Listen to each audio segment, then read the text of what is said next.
Olá leitores, bem-vindos a mais um vídeo aqui do canal e no vídeo de hoje eu vim conversar com vocês sobre mais um conto do Edgar Allan Poe e desta vez vamos falar sobre o Retrato Oval. Então sem mais delongas e bora lá!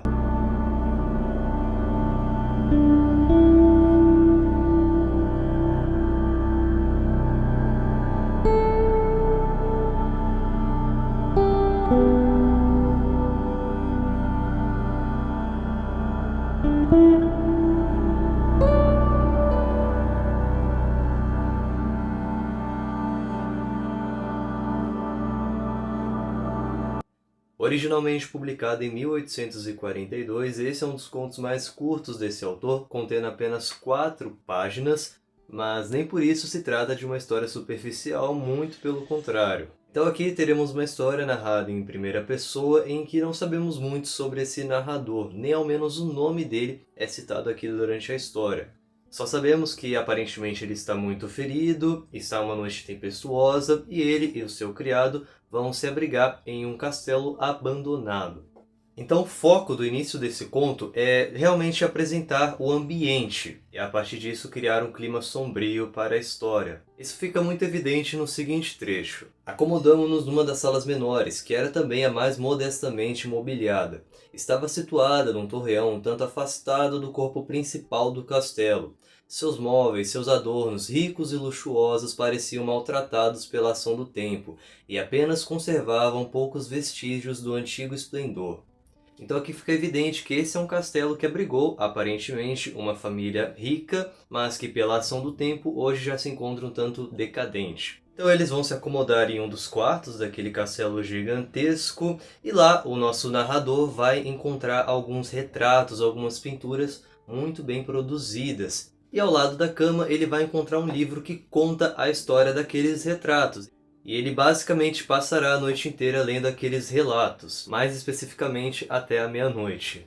No momento em que ele avista um quadro que ele não tinha notado antes, um quadro que o espantou num primeiro momento por achar que era uma pessoa de verdade que estava ali, de tão bem produzida que era aquela pintura. No entanto, após olhar de uma forma mais detalhada, ele percebe que realmente se tratava de um quadro. E ele fica basicamente encantado por aquela pintura, chegando a ficar 1 hora olhando fixamente para ela. E é claro que assim como ele fez com os outros retratos daquele local, ele vai buscar no livro a história por trás daquela pintura. E é a partir desse momento que o foco desse conto vai ser trocado, digamos assim. Porque passaremos a ter uma história dentro da história, a história por trás daquele quadro. E essa será narrada em terceira pessoa. Então, no início do relato, ficamos sabendo da história de um jovem casal, em que o marido era mais apaixonado pela arte, pela pintura, do que pela própria esposa, mas ainda assim ele gostava muito dela. Já a jovem mulher era descrita como uma pessoa cheia de vida, mas que tinha uma certa repulsa pela pintura, isso porque o marido acabava dando mais atenção à sua arte do que a ela. E chegará um certo dia em que ele dirá para ela que tem o desejo de fazer um retrato da moça. Ela não gosta muito da ideia, mas por ser alguém muito obediente, ela vai aceitar. Na intenção de fazer um retrato perfeito, uma pintura perfeita de sua esposa, ele entrará em uma espécie de obsessão que o levará à loucura.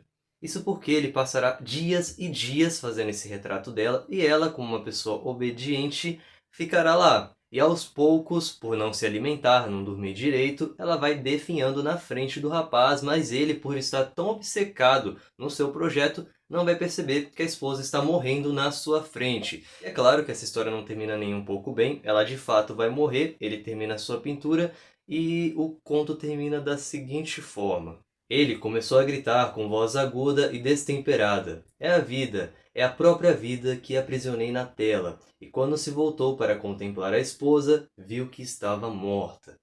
Ou seja, é como se ele tivesse pegado a vida da esposa e transportado para aquela pintura. Bom, e a partir dessa minha narração deste conto, já deve ter ficado claro para alguns que existem muitas semelhanças dessa história com um romance muito famoso chamado O Retrato de Dorian Gray, que também vai ter toda essa relação com obsessão, de buscar a perfeição e você ficar obcecado por uma pintura. Enfim, muito provavelmente o Oscar Wilde se inspirou muito nesse conto do Edgar Allan Poe para produzir esse clássico da literatura. E o que mais me chama a atenção dentro dessa história é o fato do Edgar Allan Poe, em tão poucas páginas, construir uma atmosfera muito bem feita. Uma história que nos assombra de fato. E mais uma vez, tenho que bater nessa mesma tecla ao falar de uma história desse autor. Aqui a gente não vai ter nada muito sobrenatural, nenhum fantasma, demônio, espírito ou coisa do tipo. Todo o terror psicológico construído dentro dessa história vem do próprio ser humano. É um autor que explora esse lado mais sombrio de nós mesmos. Bem, e como eu sempre costumo fazer ao ler contos, eu li um artigo para complementar a minha leitura e desta vez foi o artigo chamado de Musas Interrompidas, Vozes Silenciadas, a representação da identidade feminina no conto O Retrato Oval. É um artigo que traz alguns apontamentos interessantes em torno dessa história, em especial no seguinte trecho.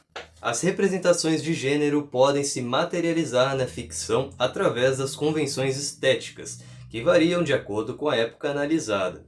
Na obra de Poe, essas convenções do romantismo gótico, vertente da qual surge uma notável tendência a representar as personagens femininas como seres frágeis, doentes à beira da morte, e os personagens masculinos como artistas excêntricos que dedicam quase toda a sua vida na realização de um ideal estético. Então é muito interessante essa reflexão que esse artigo nos traz da transformação da mulher em objeto de arte.